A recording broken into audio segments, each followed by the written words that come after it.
Hello student, this side Sudhir Grover, senior faculty member Infomass course Edu. So today is 12th March, 14 March को आपका एक big paper है मैथसेट। मैथसेट कई बच्चों का मेन टारगेट है, कई बच्चे इसको सेकेंडरी लेके चले हैं कि मैथसेट देंगे तो उसके बाद हम निमसेट की तैयारी हो जाएगी या क्यूट की तैयारी हो जाएगी। ठीक है, वो भी बात ठीक है कि मैथसेट के बाद बाकी पेपर आपको और बेटर हो जाएंगे, पर मैथसेट को भी सीरियस होके आपने देना है क्योंकि मैथसेट में भी टॉप मोस्ट यूनिवर्सिटीज़ आती हैं। लास्ट ईयर 100% इन्फोमैथ्स ने अचीव किया था, आपको पता ही है। सो 100% मे बी उसको हम फर्स्ट रैंक बोलते हैं बिकॉज 100% पे बड़े कम बच्चे होते हैं तो उसको फर्स्ट रैंक बोला जाता है। 99.99 पे हमारे अबाउट 7 to 10 स्टूडेंट्स थे हमारे। सो इतने अच्छे रिजल्ट्स हम कई सालों से प्रोड्यूस कर रहे हैं, स्पेशली मैथसेट के। मैथसेट का पेपर कभी ज़्यादा टफ नहीं आता, एवरेज पेपर आता है, सिंपल पेपर आता है, पर इसका फॉर्मेट ऑलमोस्ट निमसेट जैसा ही होता है। जैसे निमसेट में होता है ना, मैथ्स है, क्वांट, रीजनिंग, कंप्यूटर, इंग्लिश, इसका फॉर्मेट वैसा ही होता है। तो जिस बच्चे को मैथसेट में अच्छा स्कोर आ गया तो हम समझ लेते हैं, जिसका लाइक हमारा फर्स्ट रैंक 100% आया था मैथसेट में, उसका निमसेट में 13 रैंक आ गया। तो समझ सकते हो कि दोनों का रिलेशनशिप क्या है। जिन बच्चों का 99.99 आया था वो अब बिलो 100 गए थे हमारे निमसेट में, तो दोनों का रिलेशनशिप कहीं ना कहीं तो डेफिनेटली है। तभी मैं कह रहा हूँ कि इससे हमें आप दिख जाता है कि हमारे बच्चे कहाँ पे स्टैंड करते हैं, आप लोग कहाँ पे स्टैंड करते हो। तो मैथ सेट देने का एक तो पर्पस ये है कि हमारी एक अच्छी यूनिवर्सिटी सिक्योर हो जाए, दूसरा पर्पस ये है कि हमें दिख जाए कि हमारी रैंकिंग पूरे इंडिया में कहाँ पे है। तो ये बड़ा जरूरी होता है, तो इस पेपर को हमें सीरियस होकर देना पड़ता है। ओके, सो आज मैं कुछ लेके आऊँ आपके लिए, last day strategies, dos, don'ts and some strategies, and then we have a best of luck message. Best of luck आपको पता ही हो तो हमें आपको बोलना ही है। सो स्टार्ट करते हैं डूज से। डूज मीन्स हमें क्या करना चाहिए लास्ट 1 और 2 डेज में। डोंट से स्टार्ट करते हैं हम। डोंट से क्या होता है, नो न्यू टॉपिक। कोई आपको लास्ट 2 डेज में कोई नया टॉपिक आपको पिक नहीं करना। मैक्सिमम बच्चे, मैक्सिमम तो नहीं कहूँगे, कुछ बच्चे कोई टेंडेंसी होती है कि लास्ट डेज में किसी फ्रेंड ने बोल दिया या किसी यूट्यूब चैनल ने बोल दिया कि ये चैप्टर बड़ा इम्पोर्टेंट चैप्टर है, इसके एक्सपेक्टेड क्वेश्चन है हमारे पास। तो बट इस बात पे आपको नहीं आना, लास्ट डे में कोई नया चैप्टर पिक नहीं करना। हो सके तो कोई पुरानी चीज़ रिवाइज कर सकते हो, जो आप कर चुके हो उसको रिवाइज कर लो, कुछ फार्मूले रिवाइज कर लो।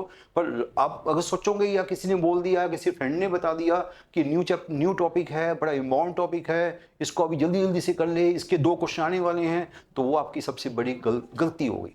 तो no new topic, no new topic and no new chapter in last 2 days। Okay, no discussion of maths preparation with friends any person.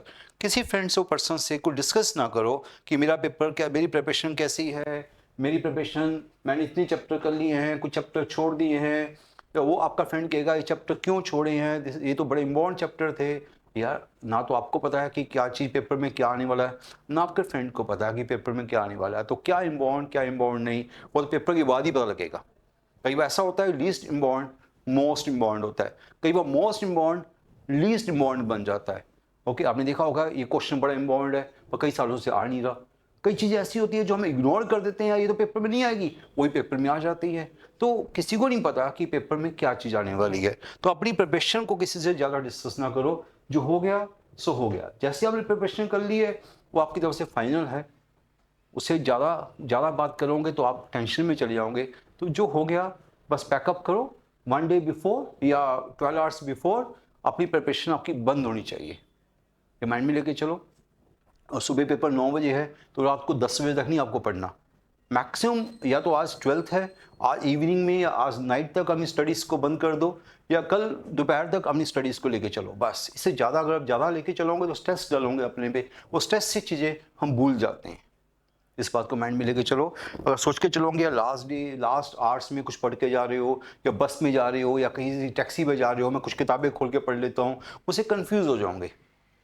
Okay, तो बेटर है कि आप 12 आवर्स पहले अपनी प्रिपरेशन को बंद कर दो। ओके, मिनिमम 12 आवर्स पहले। Okay, now don't think about your weaknesses, weak topics. कभी ना सोचो कि मेरा वीक पार्ट क्या है, क्या पता पेपर वहीं से आ जाए, पता नहीं मैं क्या करूँगा अगर वहाँ से आ जाए। ये होती चीज़ें सभी के साथ होती है, हमारे साथ भी होती थी कि वीक टॉपिक को हम जब बड़ा सोचते थे, यार मेरा चैप्टर, मेरी मैथ्स बड़ा वीक है, क्या तो मैथ्स के टफ क्वेश्चन आ जाएं, या मैंने प्रोबेबिलिटी चैप्टर नहीं किया हुआ, या मैंने कोई इंटीग्रेशन मेरी वीक है, उसमें से 2 क्वेश्चन आ जाएं, तो यार कुछ नहीं होता। अगर उसमें से 2 क्वेश्चन आएंगे तो बाकी चैप्टर में से इतने क्वेश्चन आएंगे ना, वो हम कर लेंगे।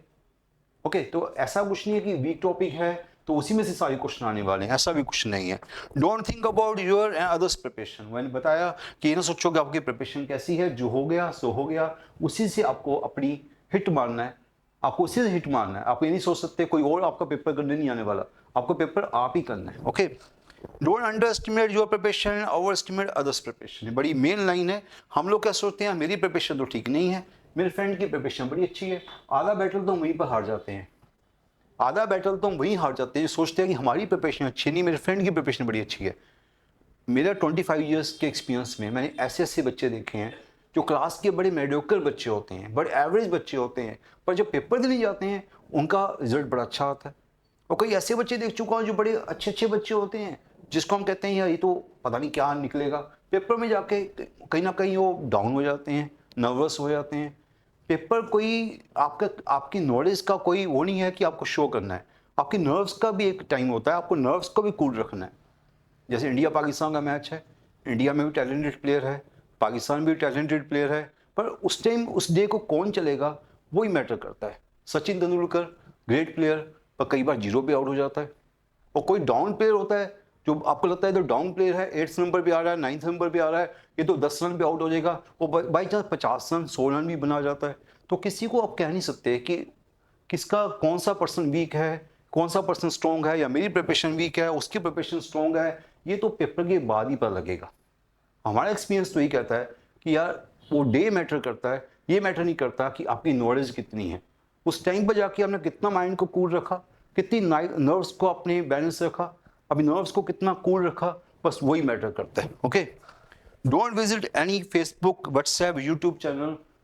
फिर मैं कह रहा हूँ कि लोग बड़े आएंगे आपको ज्ञान देने के लिए, शायद हम भी आपको ज्ञान ही दे रहे हैं, पर ज्ञान उतना सीखो जितना आपको चाहिए, नर्वस होने वाला ज्ञान ना सीखो।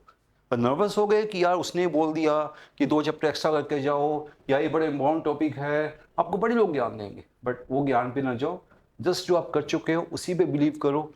ओके, अब लास्ट डे में आप कुछ नहीं कर सकते। कोई अगर आपको ज्ञान दे भी रहा है तो उसको भी नहीं पता कि सच में उसमें से आएगा, कोई जस्ट ये बात कर रहा है कि एक्सपेक्टेड है, इम्पॉर्टेंट है। एक्सपेक्टेड इम्पॉर्टेंट तो मैंने आपको बताया है कई बार कि जो मोस्ट इम्पॉर्टेंट होता है कई बार लीस्ट इम्पॉर्टेंट बन जाता है, तो उस पर तो बिलीव ही ना करो। बिलीव करके भी क्या करोगे, अब लास्ट डे में तो आप अगर पैनिक भी आ जाओगे तो अपने माइंड को आप नर्व्स को अपनी आप कूल अपना खो दोगे, और कूल खोना सबसे बड़ी गलत बात होगी। ओके, सो ये छोटी सी बात है कि अपनी 4 चीज़ें मैंने 5 चीज़ें आपको बताई है। No new topic in last 2 days, no discussion of any preparation with any person. Don't think about your weaknesses, weak topic.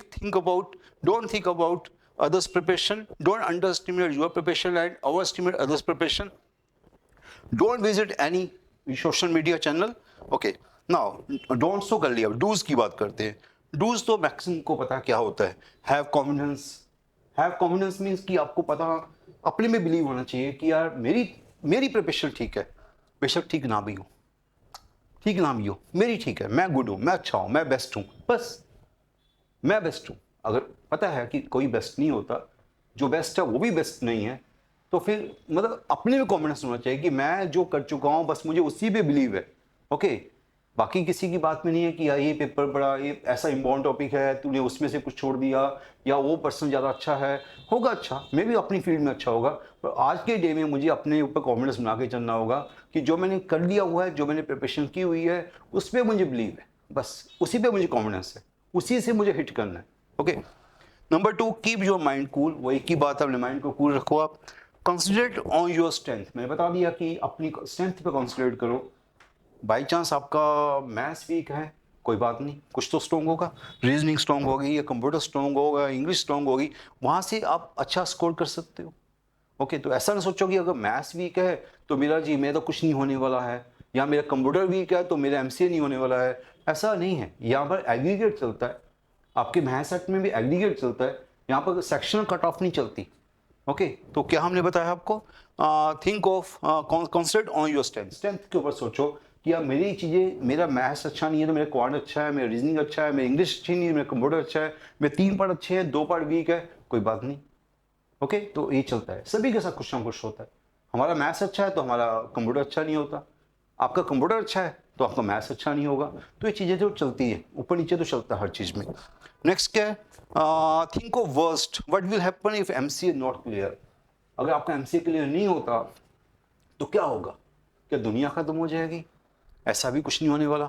हमने भी लाइफ में बड़े फेलियर्स देखे हैं, बड़े फेलियर्स दिखते हैं। आज हम आपके सामने आके हम लेक्चर दे रहे होते हैं, हमने भी कम फेलियर्स नहीं देखे, पर हम लोग तो ख़त्म नहीं हुए। आज आपके सामने आके लेक्चर दे रहे हैं हम लोग। तो फेलियर्स के बाद ही सक्सेस आती है। कभी लाइफ में ना सोचो कि यार मैं फेल हो गया तो पता नहीं मेरा क्या होगा, मेरे पेरेंट्स क्या सोचेंगे, मेरे फ्रेंड क्या सोचेंगे। जो सोचता है सोचने दो। ओके, तो उसके बारे में आपको नहीं सोचना। अभी हमने क्या बोला है, still you would be best sun best daughter. अगर आपका पेपर अच्छा नहीं भी होता, still you would be best sun best daughter. कहने का मीनिंग है कि अगर आपके पेरेंट्स तो आपसे उतने ही प्यार करेंगे। आपके पेरेंट्स कभी ये नहीं कहेंगे बेटा मेरा आईएएस ऑफिसर बन गया तो बेटा मेरा बड़ा अच्छा हो गया। ऐसा कोई पेरेंट्स नहीं होता जो अपने आईएएस ऑफिसर को ज़्यादा प्यार करता है, और उसका जो जो ऐसा बच्चा होता है जो कुछ नहीं बनता उसको कम प्यार करता है। पेरेंट्स सभी के लिए इक्वली होते हैं। ओके, तो कभी ना सोचो कि मेरे पेरेंट्स का प्यार कम हो जाएगा या वो मेरे से कम अटैचमेंट दिखाएंगे या मेरा बेस्ट फ्रेंड मुझे छोड़ के चले जाएगा। ऐसा कुछ नहीं है। आपका बेस्ट फ्रेंड जो है वैसे ही आपका बेस्ट फ्रेंड है। वो आपका बेस्ट फ्रेंड इसलिए नहीं कि आप आईएएस ऑफिसर हो। आपका बेस्ट फ्रेंड इसलिए कि आप बड़े अच्छे, आपकी आपकी नॉलेज बड़ी स्ट्रॉन्ग है। वो बेस्ट फ्रेंड इसलिए वो आपका बेस्ट फ्रेंड है। ओके, क्योंकि उससे आपकी सिमिलैरिटीज़ बड़ी ज़्यादा है, उससे आपकी माइंड का लेवल मैच करता है। तो आपका बेस्ट फ्रेंड आपकी नॉलेज के चक्कर में आपका बेस्ट फ्रेंड नहीं है। ओके, आपकी पोजीशन के चक्कर में आपका बेस्ट फ्रेंड नहीं है। हमें देख सकते हो आप, हमारी जो बेस्ट फ्रेंड है वो ऐसे बेस्ट फ्रेंड नहीं है जो हमारी नॉलेज के पीछे जा रहे हैं। हमारे बेस्ट फ्रेंड वो है जो स्कूल टाइम के बेस्ट फ्रेंड थे। ओके, जिनको हमारे बारे में कुछ पता नहीं था, हमें भी नहीं पता था हमने लाइफ में क्या बनना है, अभी भी हमारी बेस्ट फ्रेंड है। ओके, तो ना तो फ्रेंड, अच्छे फ्रेंड आपको छोड़ के जाते हैं, ना पेरेंट्स आपको छोड़ते हैं। जो आपके लिए अच्छा है वो आपके साथ बना ही रहेगा।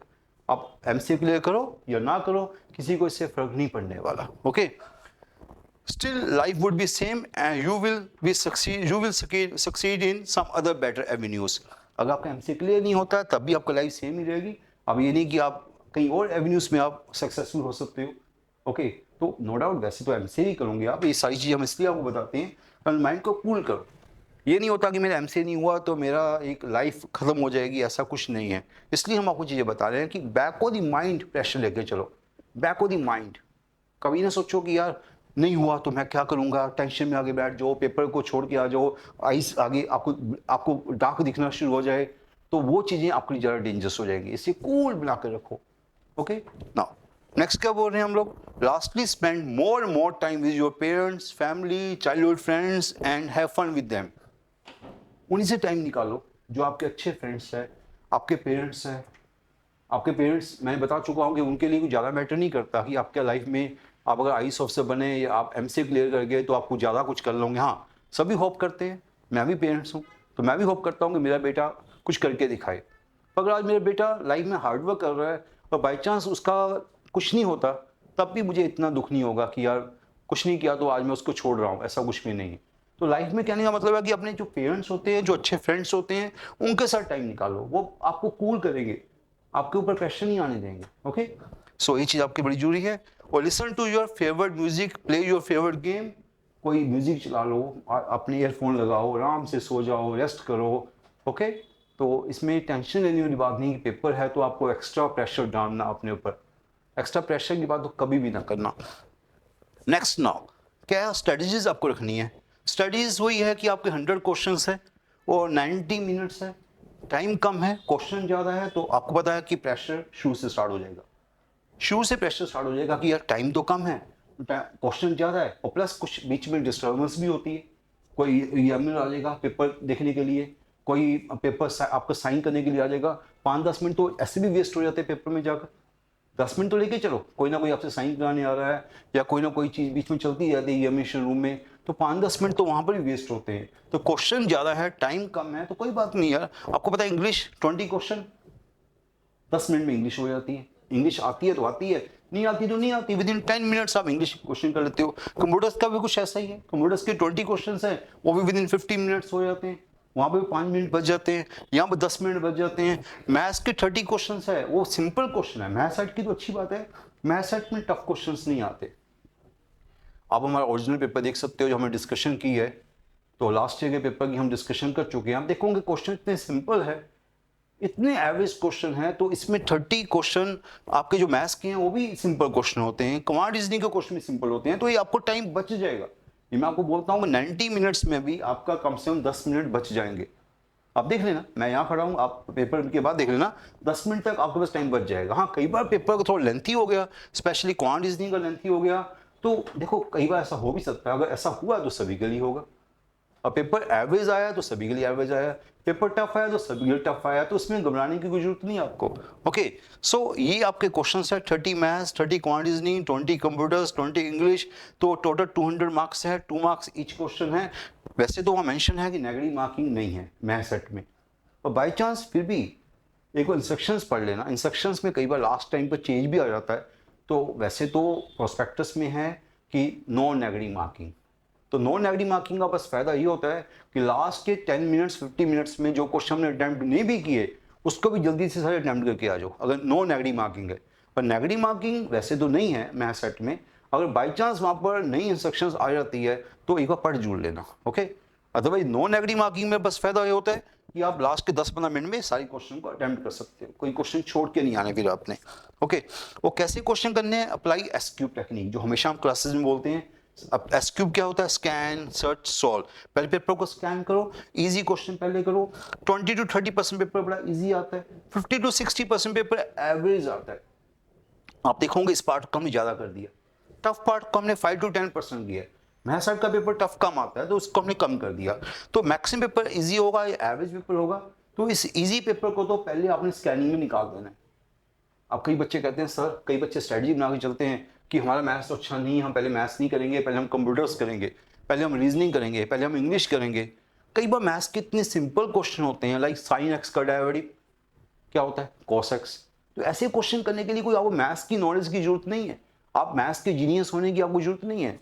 ओके, कुछ ऐसे क्वेश्चन आते हैं, अगर 30 क्वेश्चन में से अबाउट 10 क्वेश्चन ऐसे आएंगे जो बिल्कुल जीरो लेवल के मैथ्स के होंगे, तो ऐसे फार्मूला बेस्ड क्वेश्चन होंगे, तो ऐसे क्वेश्चन तो आप कर सकते हो। कैसे कर सकते हो, अंडर स्कैनिंग।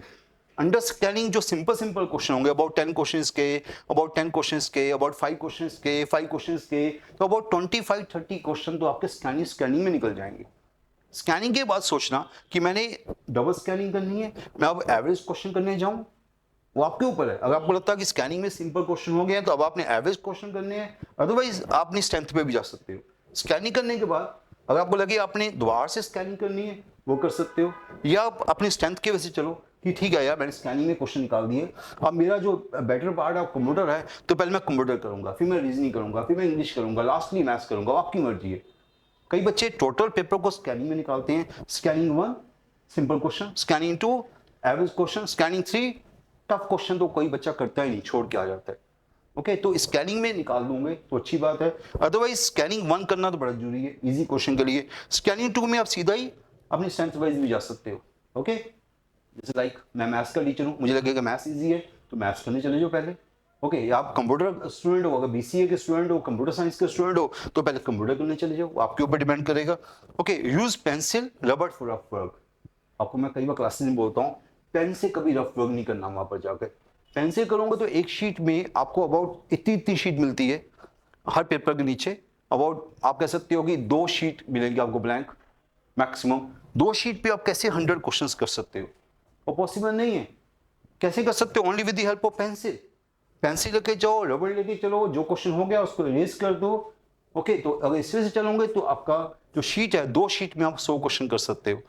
अदरवाइज अगर आप पेन यूज करोगे तो वही बात होगी कि आप एक पेपर पे तो लिख दोगे, उसके बाद आप बाकी ढूंढोगे कि मैं कहाँ पे लिखूं।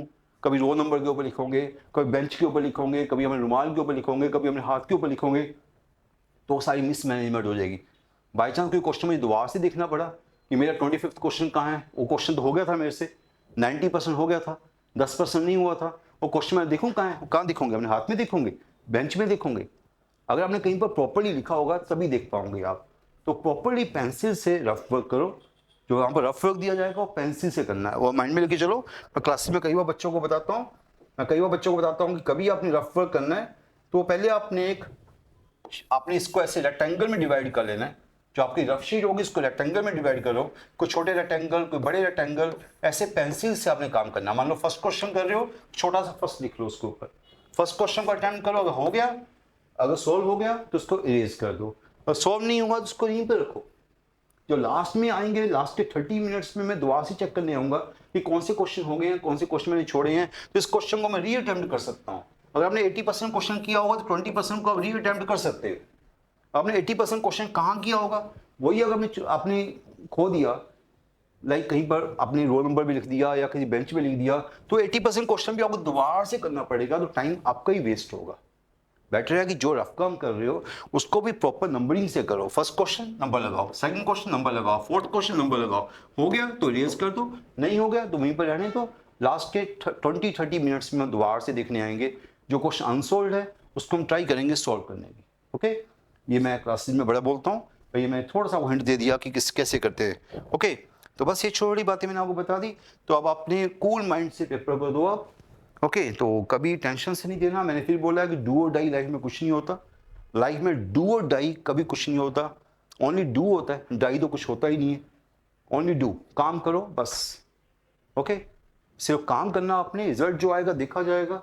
ओके, अभी एक पेपर होने वाला है मैथ सेट का 19 मार्च को, क्यूट है। तो अगर बाई चांस एक पेपर अच्छा नहीं होता तो अगला अच्छा हो जाएगा। लेसन तो कुछ सीखने को मिलेगा इस पेपर से, आपको एटमॉस्फेयर मिलेगा कि पेपर कैसे, वहाँ पर कैसे बच्चे आए थे, उनका एटमॉस्फेयर आपको देखने को मिलेगा।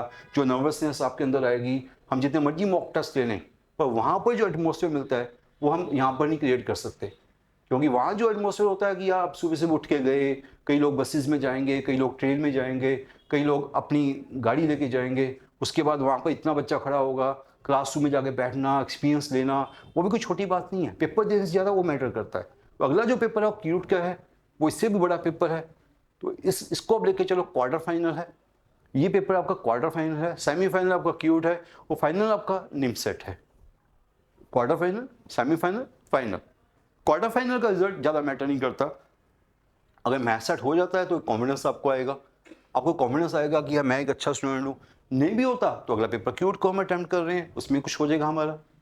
निमसेट आने वाला है, VIT आने वाला है, PU आने वाला है। तो ऐसी यूनिवर्सिटीज़ हमारे पास है जो हमें कहीं ना कहीं सिक्योर कर देगी। जैसे कल की टेंशन या पेपर नेक्स्ट जो 40 मार्च है उसकी टेंशन लेनी बंद कर दो। जो आपने प्रिपरेशन कर ली है उसी पे बिलीव करो। और now best of luck. Thank you students.